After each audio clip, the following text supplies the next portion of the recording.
to give me a 5-minute warning at 11:45 if I'm not done already.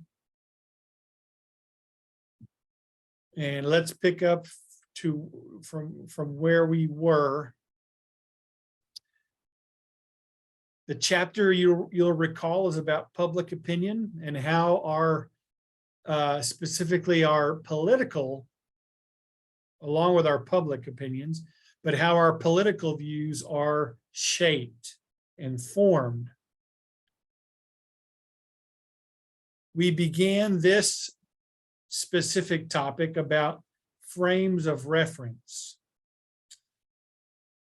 Americans use typically 3 main frames of reference in their political thinking. In other words, when it comes to a political topic, these are the 3 things we might fall back upon and refer to. The first one, which I touched on very simply, was, oh yeah, remember, I'm, oh Captain, my Captain. Just put those little hints and reminders in there every now and then. Our political ideology. And usually there's 2 main categories that we fall into. Are we liberals or are we conservatives? You can see there in the word ideology, the word idea comes from it. And so our ideas about political matters.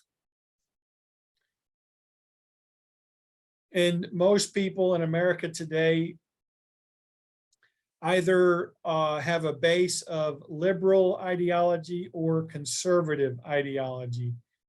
Now, you can break these down into all kinds of different categories: classic liberalism, modern liberalism, classic conservatism, modern conservatism, feminism, nationalism.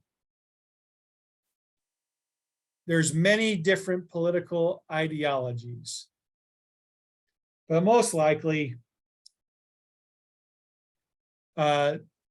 we are going to be influenced by these 2 right here: modern liberalism and modern conservatism.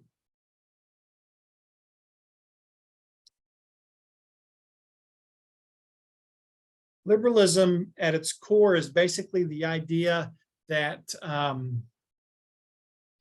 it's good to embrace things that help progress society. So there is an element of progressive or progress being made, right? So I'm sure when it comes to, let's use a topic besides politics. Let's use a topic, let's use medicine for an example. All of us are liberals when it comes to medicine, right? Unless, is there somebody in the class, you and your parents do not take medicine and you don't believe in doctors and you don't go to the hospital? Anybody here in that kind of family? Because there are families like that. They would be conservatives when it comes to medicine. They stick to the old traditions and they don't want to embrace the modern progressive advancements in medicine. But since nobody in the class said they're like that, we would all be liberals concerning medicine. We embrace new cancer treatments. We embrace new surgeries that help in so many areas. So I hope that helps illustrate what we mean by liberal. Willing to embrace things that help progress society and make it better. So when it comes to politics, liberals tend to want to see things progress so that things get better, but it's for all people, right? Remember our political value of equality. all citizens should be treated equal under the law. And so one of the key things that was a lightning rod politically the last few years was Obamacare, which came out in 2014. So let's apply conservative thinking and liberal thinking to this political issue, which, by the way, deals with medicine. Conservatives said, you know, if we stick to the tradition of the Constitution and understanding that the Constitution is clear in what it says and what it doesn't say, the Constitution does not say that health care is a right. Okay. Liberals, on the other hand, interpreted the Constitution, and they interpreted, remember, the elastic clause that Congress can make laws that would help them to be able to fulfill their role, but also in wanting to provide equality for all citizens of the United States. Liberals, which tended to be Democrats, and conservatives tended to be Republicans, the liberals said health care is something that government should provide for its citizens, because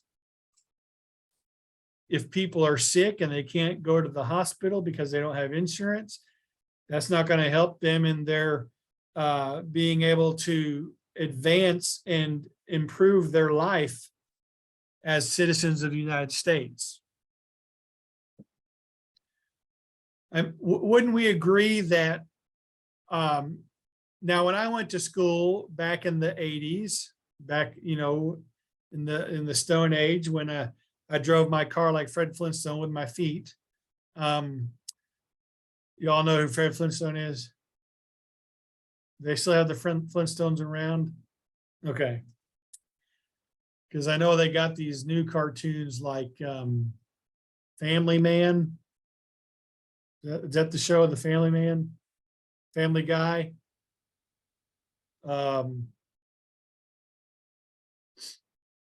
There's this one show called it's like these little round guys that cuss a lot. What was that show called?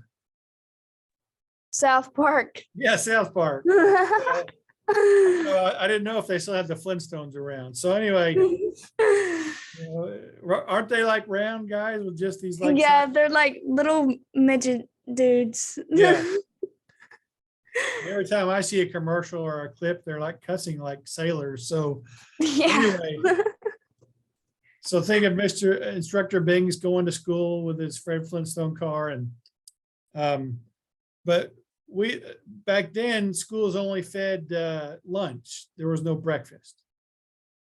But now a lot of schools, do your schools provide breakfast? So a lot of schools provide breakfast because a lot of students would come to school hungry back in the 80s and 70s.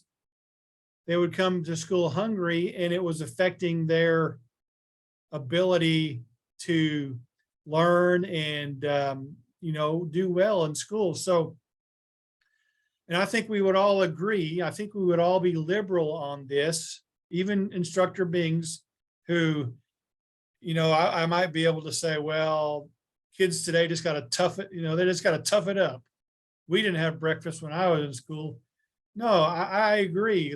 Get those kids breakfast who don't get breakfast at home, so they can do better and succeed.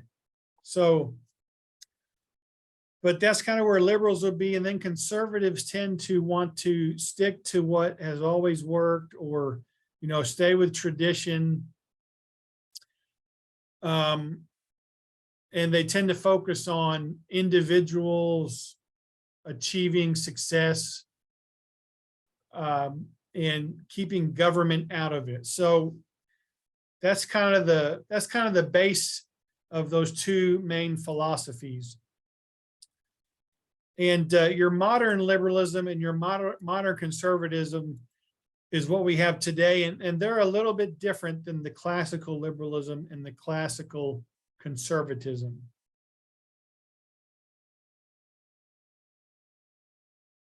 This little chart here just kind of shows you how like liberals, for example, are high on equality for everybody.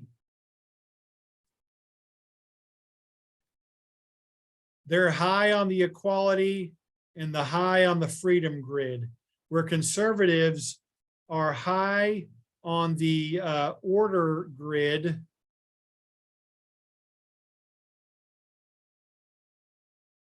and they're more on the freedom side. You don't hear much about communitarians.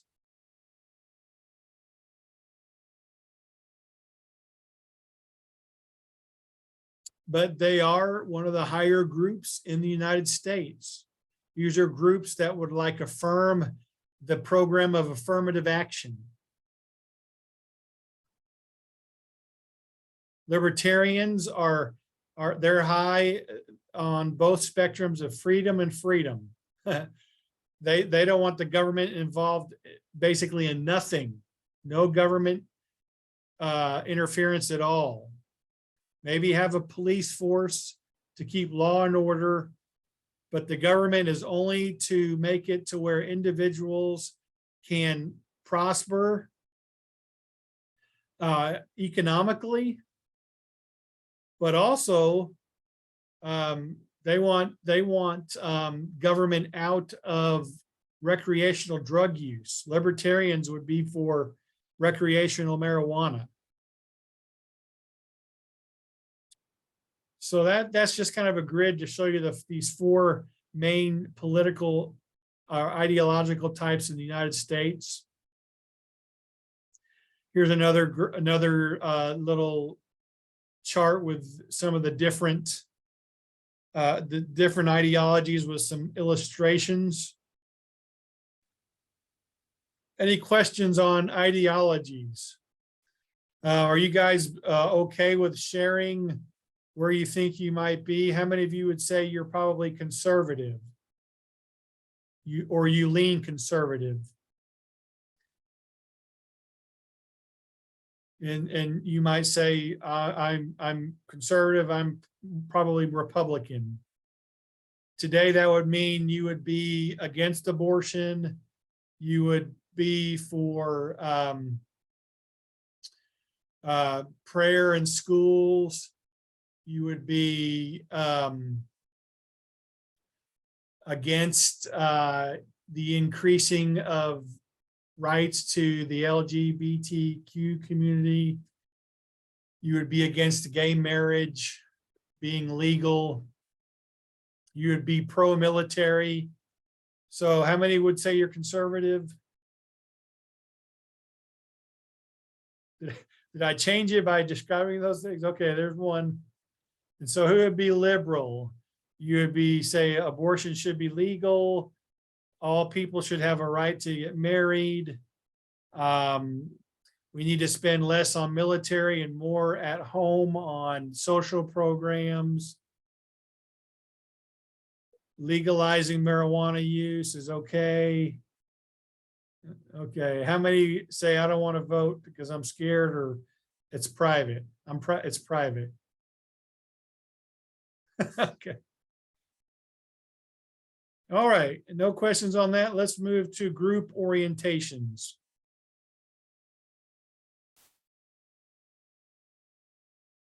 These are the groups that have a big impact on your life early on in your life. And so we can break these groups down into two groups, two subgroups. So here's you and me, the individual. And we're born into a family. And this is the primary. So the two groups, the two social groups or the two socializing agents, I'll get it together here because it is a Monday.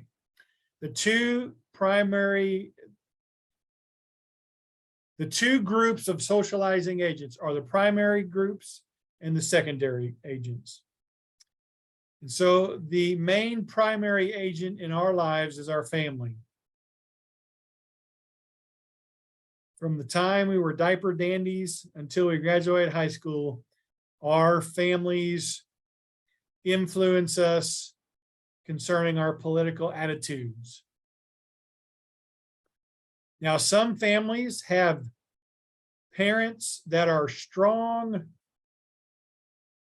have strong opinions about politics. Does anybody fall into that category?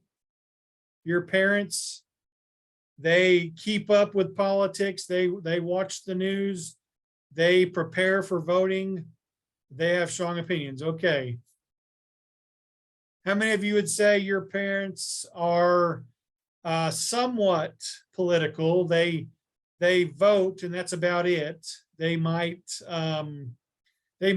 read a newspaper right before they go vote. How many would say, so we have the very involved, the somewhat involved. Are all the rest of you, your families are like not real political at all? Is that how everybody else is? Oh, so they are somewhat involved. That's okay. But you know, some families, anybody have parents that they don't talk about politics at all? Okay. I'm not gonna, it's not bad or good either way. I'm just trying to see what a cross section we have here. My parents didn't really talk about it. I'll tell you what, I grew up in a Southern Baptist home, so probably politically speaking, it would have been a mixture between family and church as far as influencing me politically. I didn't get involved politically with my family more until I was in college, and that was with my grandma. My grandma was an FDR Democrat, and I was a young Reagan Republican. So I talked more with her about it than probably anybody else. So family is our primary agent. Then there could be your school, depending on your government teacher, your classmates, your church. As I mentioned, your church can be a socializing agent. Most of us, if we went to church here in Oklahoma, we probably were a part of churches that would, politically speaking, would be conservative, right? Based on those few issues of abortion, homosexual marriage, military, gun control, things like that. So all these things are being poured into our little hearts and minds as the individual.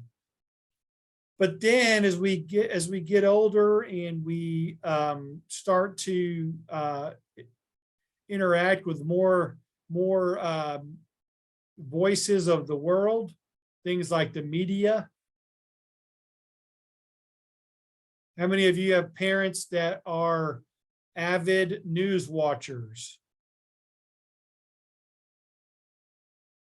How about maybe just like evening news watchers? Just watch the evening or morning news.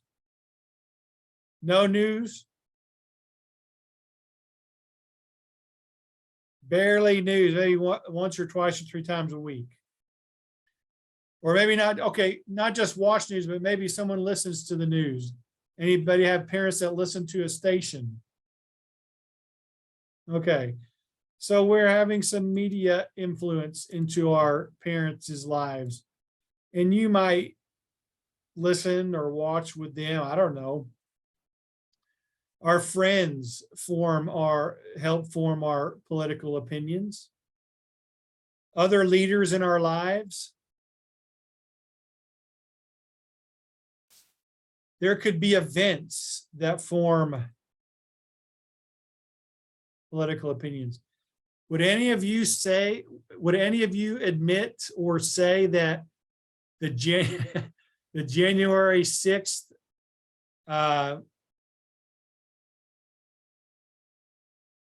let me say it so that I don't bias you. The January 6th events, January 6, 2021, some news stations would say insurrection. Some news stations would say riots. Some news stations would say protests or rallies.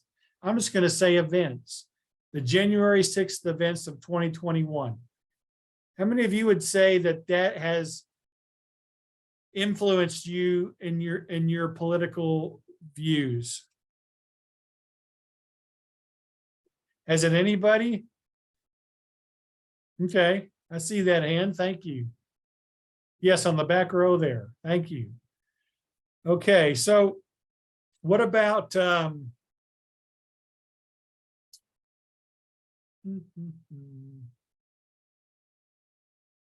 see, you guys are just 16, 17 years old, right?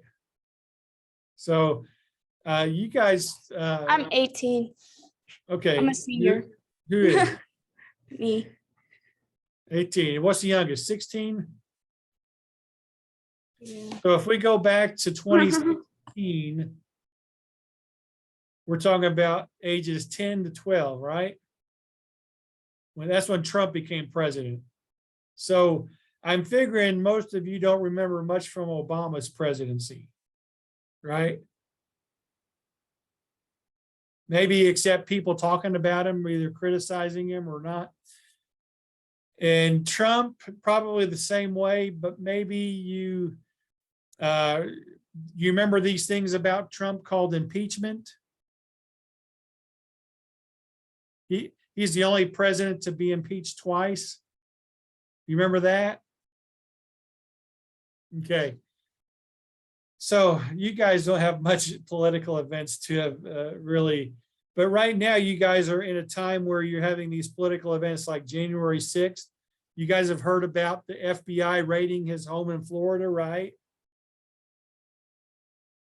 Raiding Mar-a-Lago and getting all those top secret documents.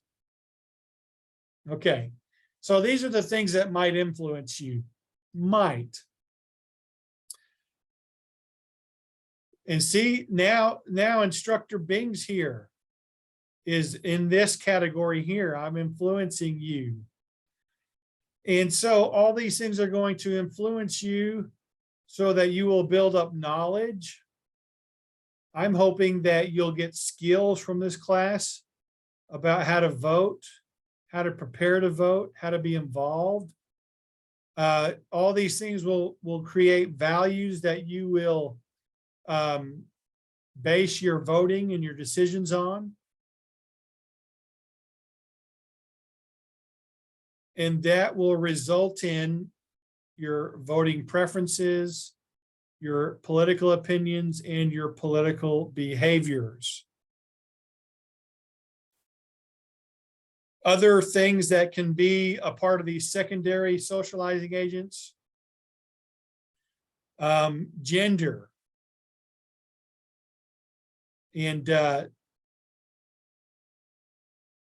I'm just going to stick to the traditional male and female two-gender system, which I think is the only valid one based on biology. But you have, and just think back to female groups, female organizations. Some of you might join those female organizations.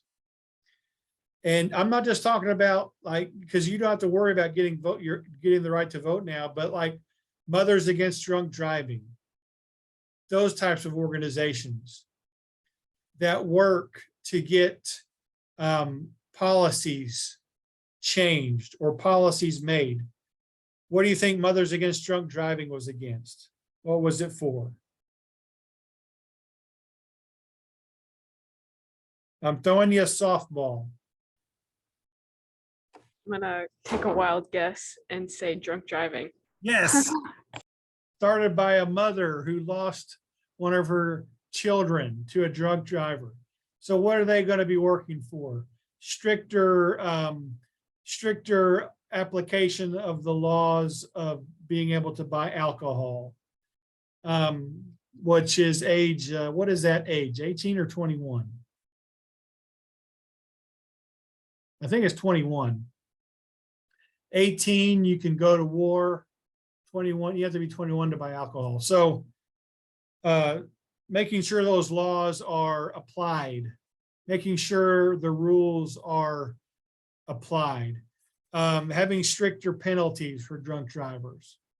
So, but groups like that, we can join that. That would be based on gender because mothers are women. Sorry about that if you disagree. But anyway, there are age groups, there's ethnicity groups. There's so many things now that can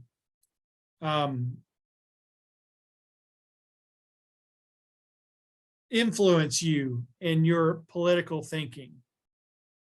Any questions on that?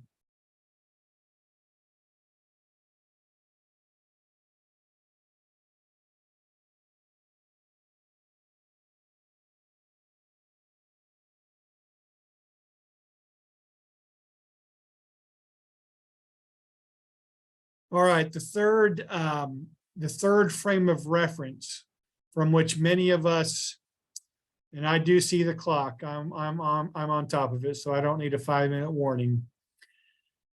The third frame of reference from which we kind of base our political activity and participation on is the party that we identify with. Now, let me just clear up something.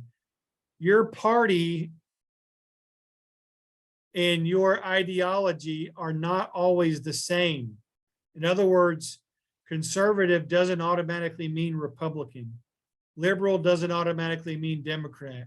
You can be a liberal Republican. You can be a conservative Democrat. For example, there is a group of Republicans known as the Log Cabin Republicans. They would be more liberal. They are Republicans who are homosexual, gay. So party doesn't always mean the same as ideology. A conservative Democrat might be one who is against abortion, and there are Democrats who are against abortion. So they would be more conservative. But now here is kind of here's a little simple chart to give some of the key differences between Republicans and Democrats.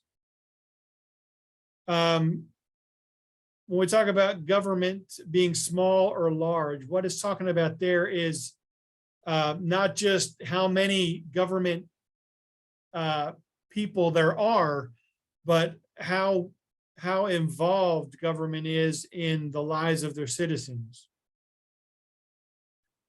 Republicans favor a small government that basically protects citizens and provides for protects citizens' rights and provides for citizens to be able to reach that equality of opportunity. Democrats tend to favor a larger government with more programs that are put into place to help the growing population of the United States of America. On the issue of taxes, Republicans favor lower taxes, where Democrats, and when that says higher taxes, not that they want taxes to be super high, but for example, people who make, let's say, over $1 million a year, millionaires and above, they believe they should be taxed at a higher percentage.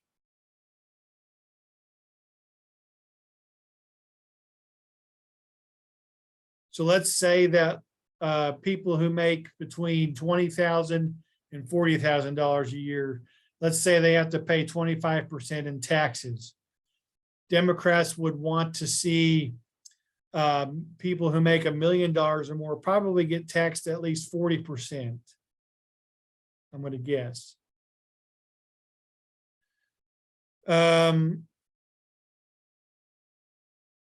Republicans look more to national security, the military protecting our nation, our democracy.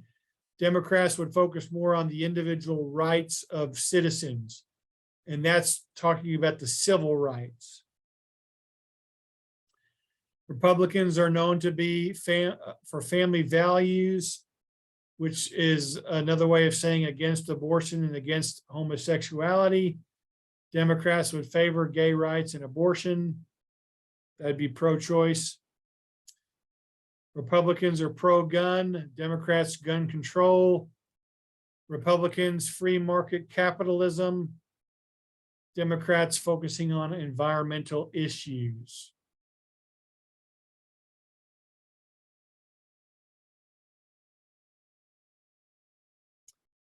There's some more differences between the two parties. If we were to put them on a spectrum here, a political spectrum with the extreme left being a dictator, think of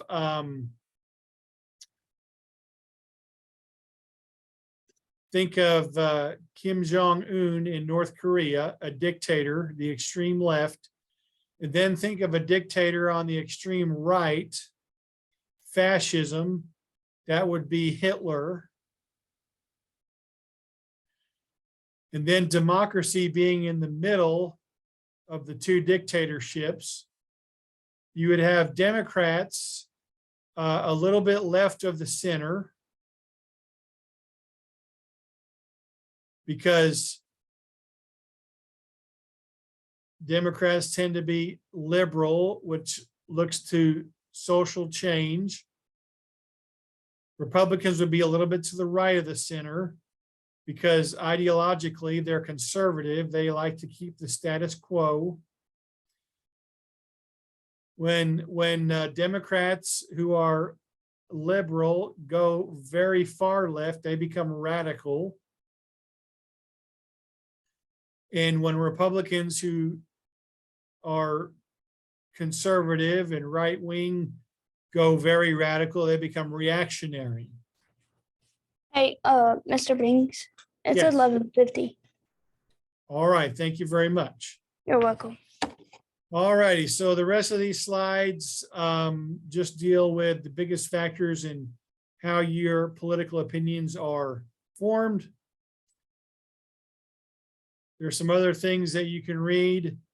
This talks about the most educated states when it comes to political issues. Oklahoma is a part of the most least educated. Ways to measure public opinion. I will finish that up on Wednesday because we do need to talk about that. So you're free to go if you need to go. I'll stick around for a minute if you have any questions. And if you head on out, we'll see you on Wednesday.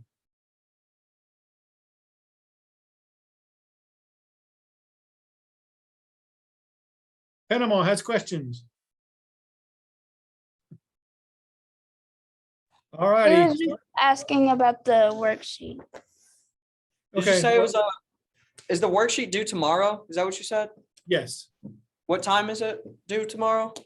11:59 p.m. Oh, okay. PM. All right. Thank you. When is the discussion due about the gun control?